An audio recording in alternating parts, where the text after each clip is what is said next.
entertainment news. Eto na, baby girl. Sa balitang entertainment, dumagundong ang Philippine Arena sa 2 araw po na concert ng Blackpink. Kasama sa performance ng K-pop girl group ang hit songs na Kill This Love at How You Like That. May handog din silang solo performances. Si Jisoo itinanghal po ang Hugs and Kisses. Humataw naman si Lisa sa Thunder habang napaindak ang buong arena sa Like Jenny ni Jenny.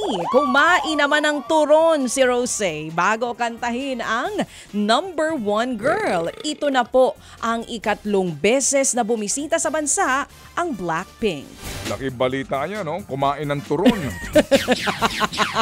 Oo nga. Oh, sana pinakain niyo ng okoy. So ano ba yan? Ang tatakaw Oo, nyo. K-pop ganun talaga. Ibinahagi po Mano naman ni yan. Ellen Adarna ang ilang tips kung ano ang gagawin kapag niloloko ka ng karelasyon mo. Ay, ganon? Ano daw gagawin? Okay, Mitch Gonzalez. Morning, Mitch. Wala si Mitch eh. Umalis na. Tsaka Si wala, baby sila girl. pa ba? Okay, Oo. anyway. O, sige, ituloy mo. Ano daw ang tips? Gil Custodio, andyan ka ba? Gil? Oo. Okay. O, sige. Okay. Ano daw ang sabi niya? Sa gitna yan ng umano'y cheating issue ng kanyang asawang si Derek.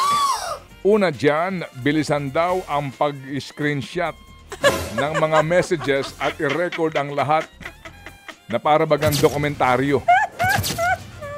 Ewan ko lang, ako binabasa ko lang O, ito. sige, ah. ituloy mo, namatay ituloy ba? mo. Binabasa ko lang ito. O, ah. sige. May namatay ba? Bilisan ng screenshot. Ano pa daw? Sabi rin po ni Ellen, isulat daw ang lahat ng nadiskubre dahil ayaw raw ng cheaters ang resibo. Tama, oo. Ano Kailangan pa? din daw po ng backup para sa files na nakalap. Ba, ayos. Bago ito'y sinabi po ni Ellen na hindi nag-sorry sa kanya si Derek dahil sa umano'y pangangaliwa. Yun lang. Sinabi lang daw po ni Derek sa mga kaibigan at kaanak nila na dahil lamang ito sa postpartum ni Ellen. Ayun lang.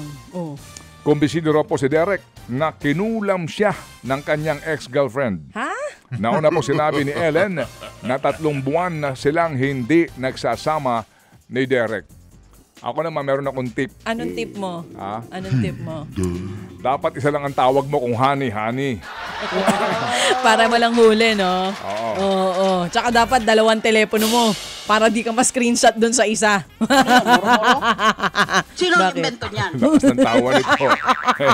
Oo. Ah. May ganyan ako Kung ex-boyfriend. dalawa ang telepono, oo, at nakita ka ni either babae o lalaki, dapat lantaran.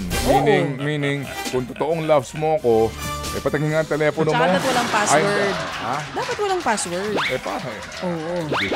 Open ka lang. Oo. Maraming salamat sa advice, Manong Ted Filon. At saka dapat Ano pa? Ang may yun papayo nga. mo. Isa lang ang tawag. Kapag jingle o naliligo at itinatago ang telepono, #alam na. Naku po! Ganun ba yun? Kala Okay. namin nanonood lang ng video sa banyo eh. Ganon? Oo. Sige. O ito. Uuwi Kayo na raw talaga. po. Uuwi na mga kapatid. Uwi na tayo, Ading. Wow! Sino ba uuwi? Okay, Ito na nga. Manang. Oh, Sige. Ading. Ano yun? Uuwi na ngayong araw. Okay. Si Miss Philippines o Miss Universe 2025 third runner-up Atisa Manalo. Darating po si Atisa sa Pilipinas mamayang gabi. Kahapon pa dapat uuwi si Atisa. Pero naurong dahil nga po sa ilang adjustments. Matapos ang kanyang Miss Universe journey, nagpasalamat po si Atisa sa mga sumuporta sa kanya. Kahit hindi nanalo bilang Miss Universe, tinapos ni Atisa ang 4 na taong pagkawala ng Pilipinas sa top 5 ng pageant. May issue dyan sa Miss Universe na yan na naman. Yun sinabi daw mo lutuan pa. sa desisyon. Ay naku. Wag ka tayo. Hindi na bale. Nag-propose po naman ang OPM singer na si Dionela sa kanyang girlfriend habang nagkokonsyerto. Lumuhod ang singer sa stage kung saan nangyari ang mismong concert nito. Nakuha po naman ni Dionela ang matamis na oo ng kanyang Marilag. Sinabi noon ni Dionela na tungkol sa girlfriend niya ang hit song niyang Marilag, pati ang ilang pa niyang kanta tulad ng Bahaghari at Okishihina. Ay, sana all. Ayun. Naranasan naman po ng fans ang natatanging mundo ng hit series na Stranger Things sa itinayong Ala Amusement Park sa Tokyo, Japan. Todo career nga po ang fans sa kanilang looks habang ina-enjoy ang experience sa booth, ala Upside Down tulad ng Starcourt Mall, Welcome to Hawkins at maraming iba pa. Bumisita rin po dyan ang mga bida ng serye na sina Noah Schnapp, Gaten Matarazzo, Caleb McLaughlin at Finn Wolfhard. Kasama rin nila ang creators ng show na Duffer Brothers. Nakilaro pa sila sa iconic game na Stranger Things na Dungeons and Dragons pero patrivia. November 27 na po ipalalabas ang unang part ng finale ng Stranger Things. Mga kapatid, brothers and sisters, saan ka pa? Dito na tayo sa totoo.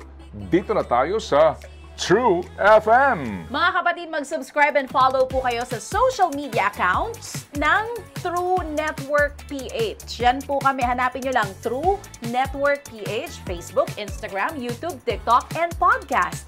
Mapa Apple or Spotify man yan, mahahanap nyo kami. Lahat ng mga napapanood at napapakinggan nyo po sa programa, nasa social media accounts namin yan. So, paano mga kapatid? See you sa social media!